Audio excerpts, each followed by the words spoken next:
Қайырлы күн, құрметті әріптестер.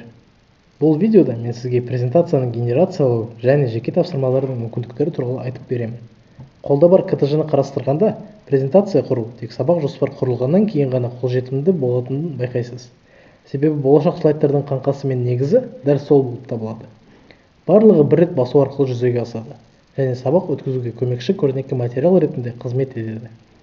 Генерация процесі аяқталғаннан кейін презентацияларды PowerPoint форматында жүктеп алуға болады.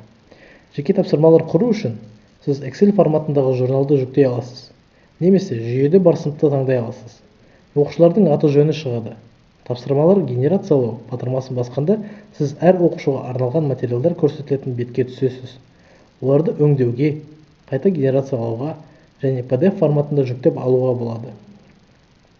Әр баланың оқу процесін жекелендіру үшін оның үлгерім тенденциясы мен оқу қарқынын ескере отырып, әртүрлі күрделіліктер мен жан-жақты есептер, сұрақтар және жаттығулар ұсынылады. Осымен біздің видеонұсқаулығымыз аяқталады. Платформамыздың басқа құралдарын да келесі видеоларда зерттеңіздер. Вон әлемінде жаңа кездескенше.